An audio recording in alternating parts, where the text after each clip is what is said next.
Does the thought of writing a business plan make your eyes glaze over? Well, then fasten your seatbelts, my friend, because our next guest, Mr. Carl Baumann, can help you simplify the process so that you can unlock the secret to more business success. This is Business Confidential Now with Hannah Hasl-Kelchner, helping you see business issues hiding in plain view that matter to your bottom line. Carl Baumann is currently a certified business mentor with SCORE, who counsels clients in business planning, strategic planning, general management, finance, and accounting.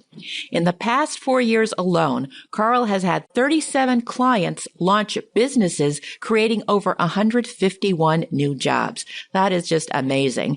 He teaches business planning courses and seminars for SCORE, and his work with SCORE is actually the culmination of a distinguished 34-year career, some of it in commercial banking with First Citizens Bank, and most of it with the Miller Brewing Company in numerous financial positions, including brewery controller, corporate controller, and group director, sales and marketing finance. Bottom line, Carl knows his stuff. He's also earned a bachelor's degree in business administration from the University of North Carolina in Chapel Hill and an executive MBA from the Peter F. Drucker Graduate School of Management at the Claremont Graduate University. It is such a treat to have him here today. Welcome to Business Confidential now, Carl. Thank you, Hannah. It's great to be here. Well, wonderful. You know, the whole idea of business planning just is such a stumbling block for some people. And even if they have a plan, it probably could use some help, especially as their business is going along and they hit some roadblocks. So help us start from the beginning. What exactly is a business plan? Well, first off, I think it's very important to let people know that when you write a business plan, you write it for yourself. A lot of people think that, well, I'm not going to go to a bank for a loan. I'm not going to go to investors, so I don't need to write a business plan. And so a business plan is very, very important for you as a business person. First of all, it is a blueprint for how you operate your business. A business plan is a document that covers all aspects of your business. It enables you to take a look at the entire business operation. More importantly, though, a business plan forces you to do some critical thinking and really analyze your business. It helps you think about all the areas of the business. And I've never had anyone that started the business plan thinking one way who finished the process in exactly the same way they thought they would at the beginning. And that's because it's such a great tool for stimulating the analysis.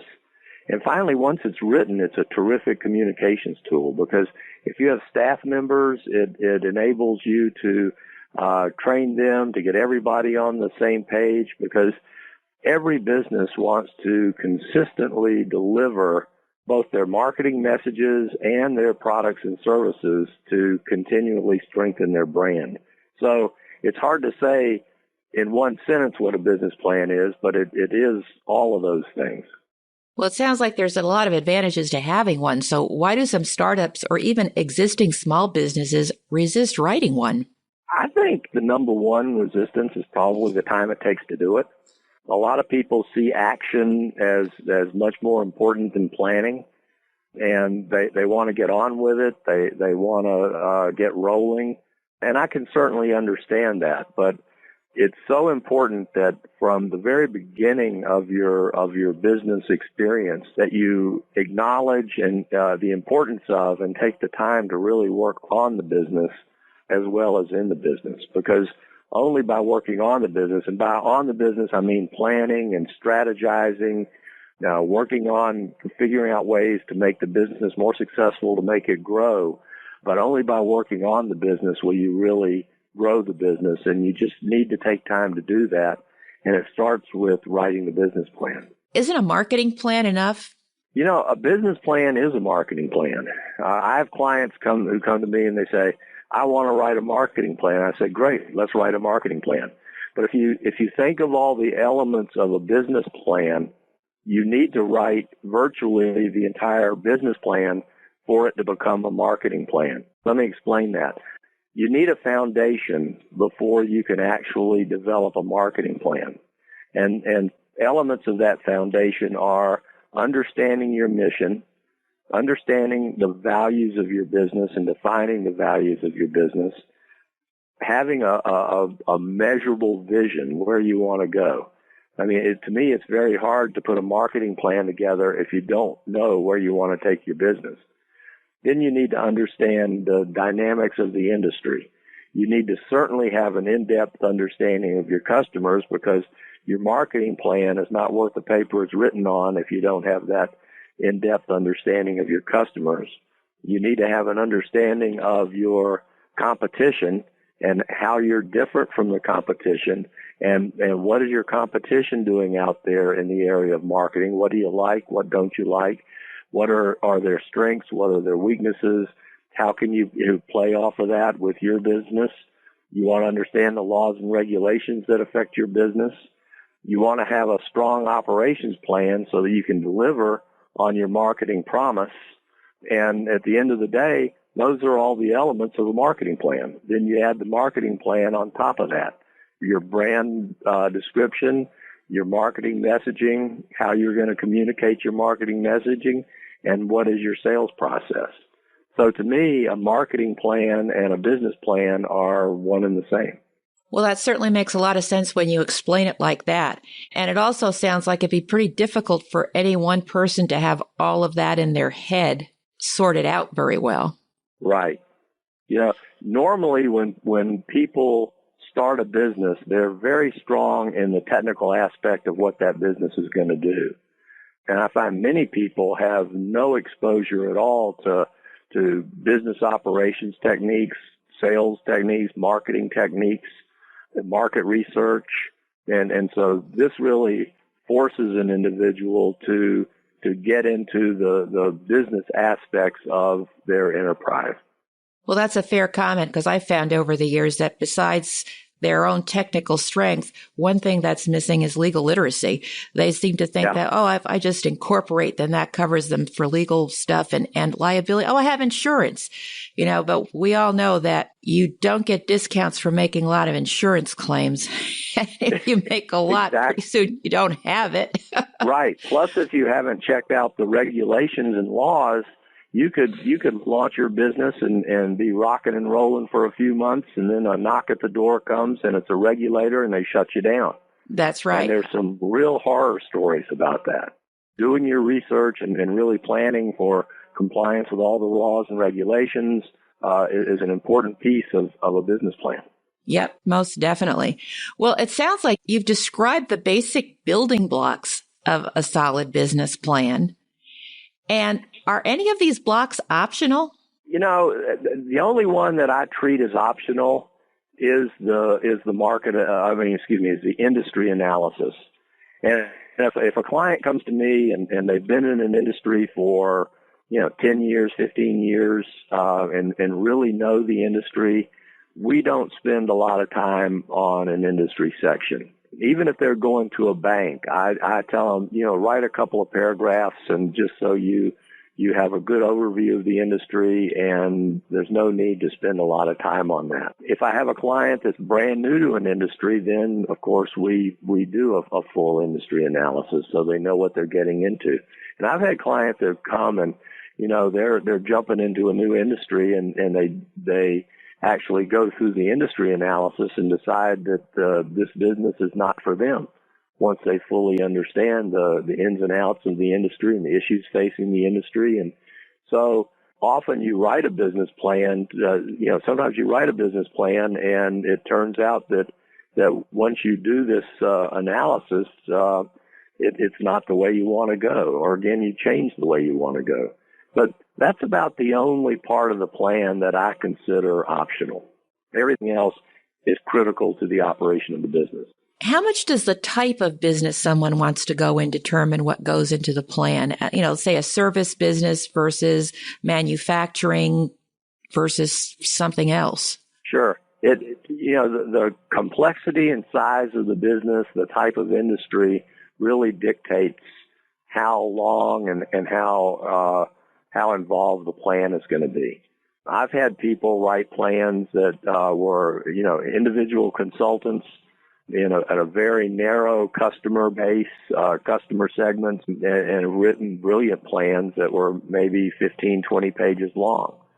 But I've had other businesses, manufacturing businesses, retail businesses, more complex businesses that have a lot of moving parts, and their plans tend to be a little bit more involved, sometimes a lot more involved. If you add on a layer of, I've worked with several breweries and a liquor distiller, and you add on federal government requirements and some things like that, then the plans can get quite involved.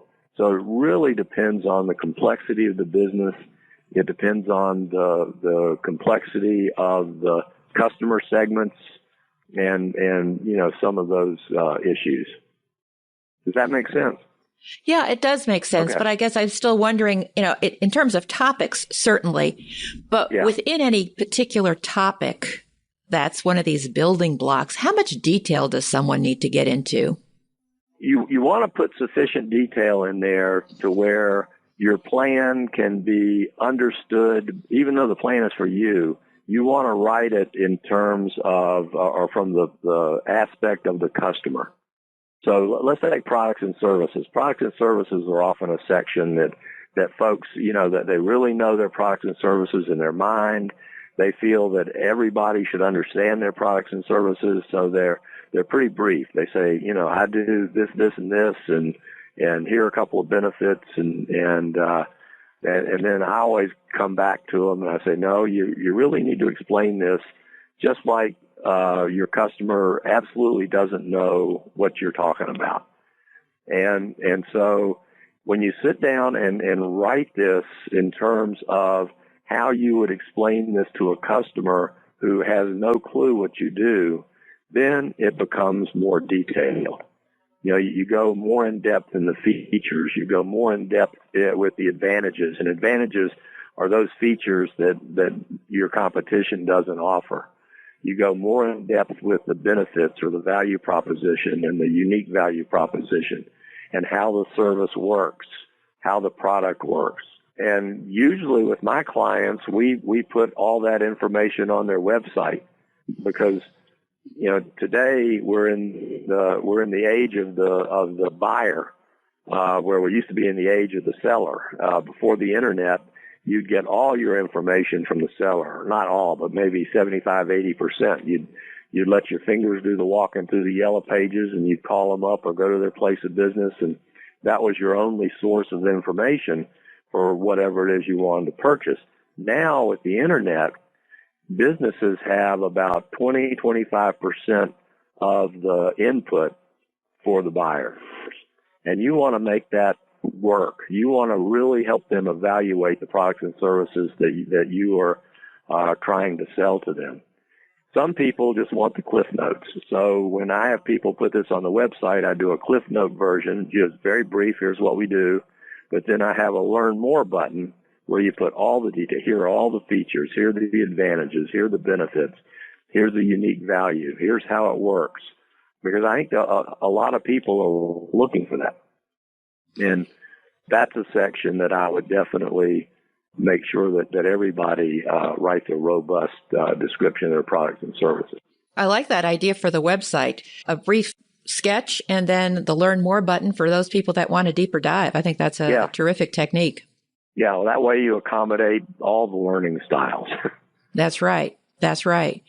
So in your experience, Carl, where do people get stuck most often when they sit down to write a business plan? Usually it's in the market research and in writing customer profiles and doing competitive analysis, and in some cases the industry analysis, because most of us haven't done a lot of research since high school or college. And it does take, looking up sources and digging into the research piece, into all the pieces. And normally, if I'm setting out a timeline with a client, I always have them set their own timeline. I always caution them to add more time in the research section because that is probably the toughest piece, and it's the most critical piece. Because again, understanding your customers, understanding your industry, understanding your competition, understanding the laws and regulations are just a very key part of the foundation of the business plan. The other piece that hangs a lot of people up and scares a lot of people is the financial projection piece. And not everyone is comfortable reading financial statements, much less projecting what their business is going to be doing from a financial perspective for the next 1 to 3 years. So I find that I have a template that I use with my clients that lays it out pretty straightforwardly, but that's another area that people get real anxious about. So what's the best way to get unstuck in either the research or in the financial piece? My advice is to get a mentor. And I mean, it's amazing how many resources are out there for small businesses and how many free resources are out there. You have the SCORE organization that we're members of. You have the SBTDC, which is and that stands for Small Business Technical Development Center, I believe. And they're all across the state. And as a matter of fact, SBDCs are all across the whole country. That's the national piece of every state government. And they provide free counseling. You have the small business centers in all of our community colleges that offer free counseling. You have various incubators around the various cities that you can join, and they have great mentoring. They bring in accountants and other people to help you with the financial piece. So small businesses have just a lot of free, really strong resources to help them in all of the elements of their business plan. Well, that's very good to know. How long should someone expect to take in writing a good business plan? Again, that's going to vary with the complexity of the plan, size of the business. On average, it takes probably between 50 and 100 hours. And wow. That sounds like a lot, and it is a lot. But if you consider the amount of time researching, the amount of time writing, and most importantly, the amount of time just thinking about it, that's what comprises that. But I think, much less than that, it's not going to be as an effective a plan. I wish there was some kind of candy I could give to make that sound better, but that's what it is.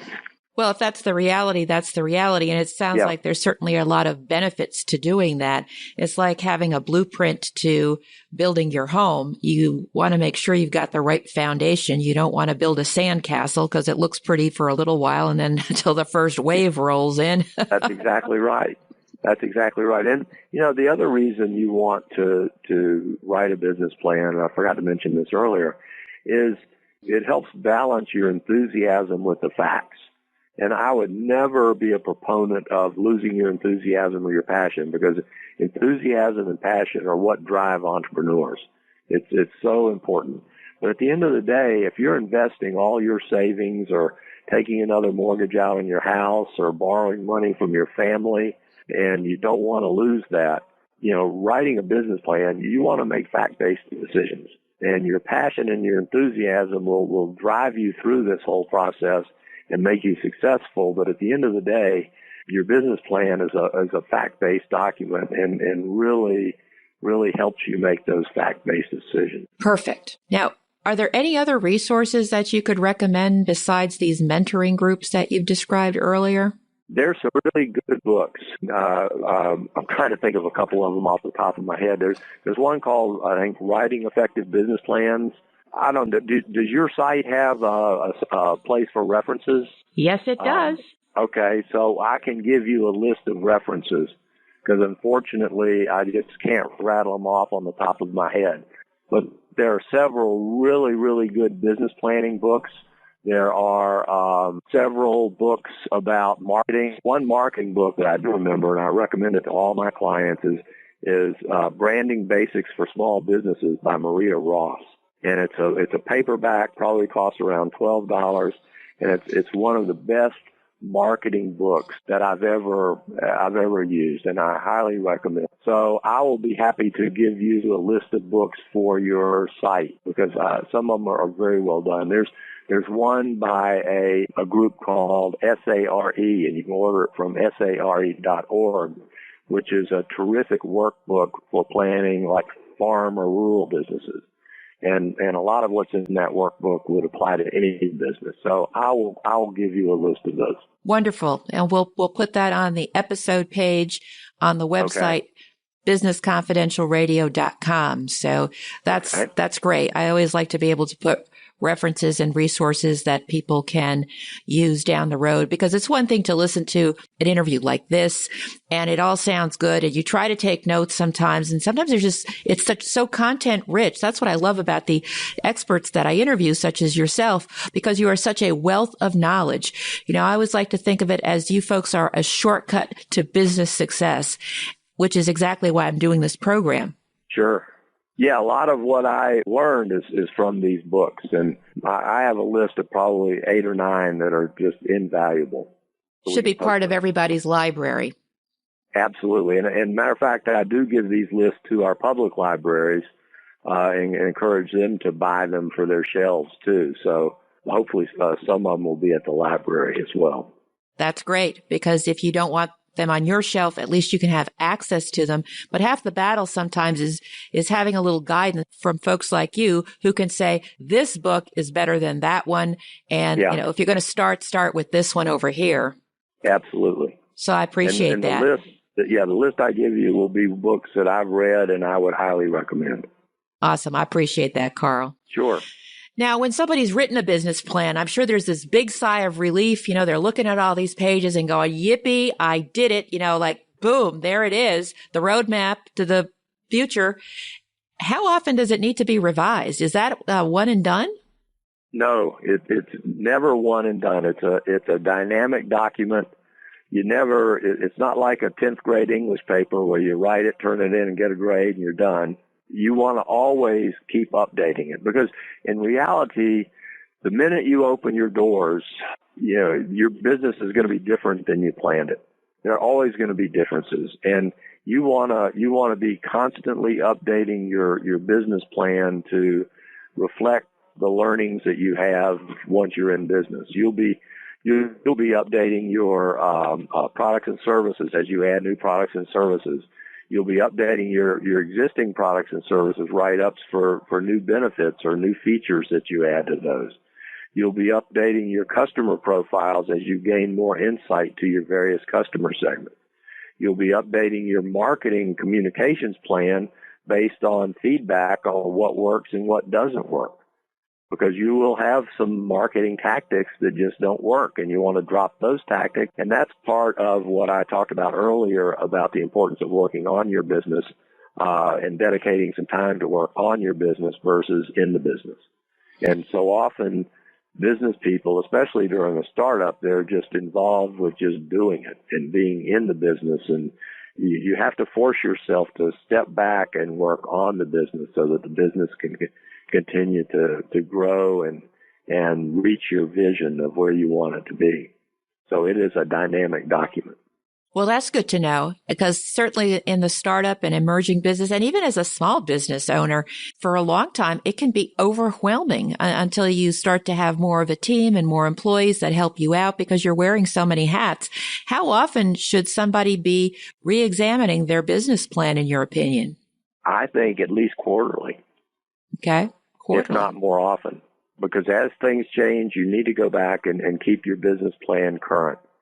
You always want that document current, because that's what you go back to see, all right, well, what was I going to do here? What was I going to do there?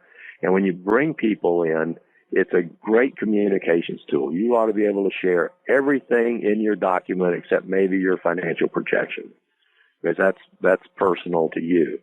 But you would want to share all the information about your products and services. You would want to share your insights on your customers and how to influence your customers.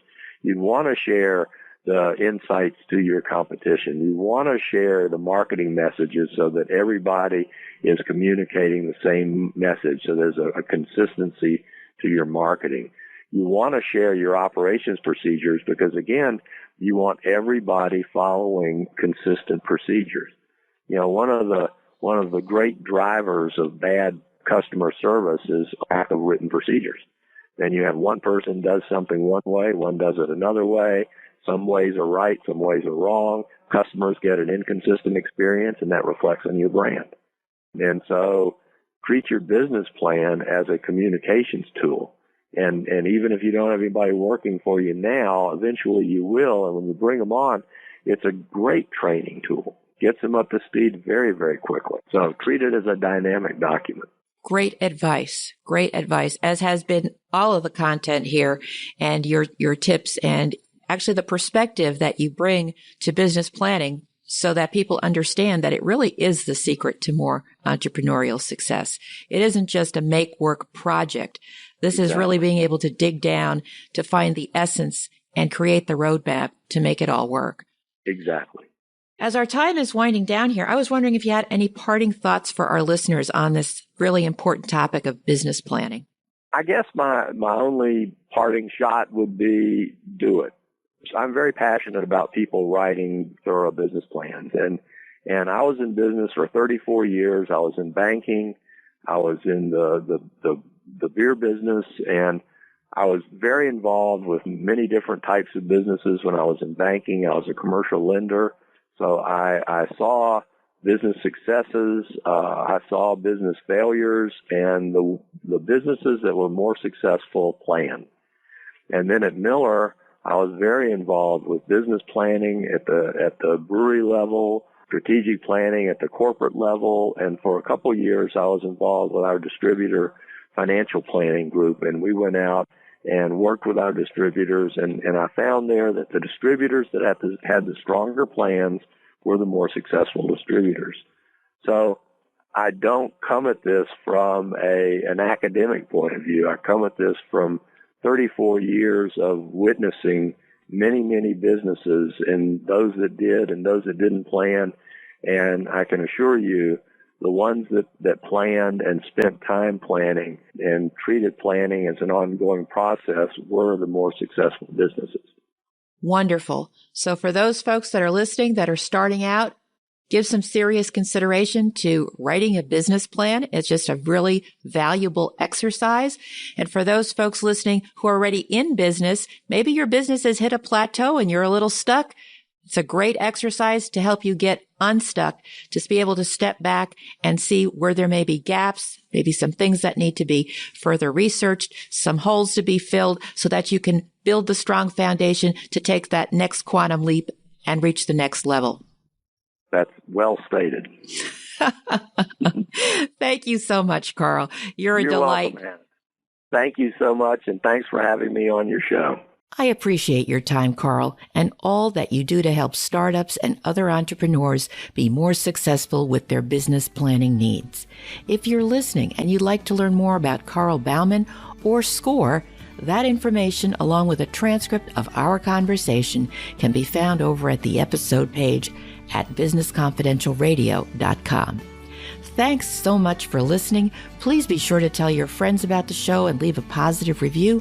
We'll be back next Thursday with another episode of Business Confidential Now. Until then, have a great day and an even better tomorrow.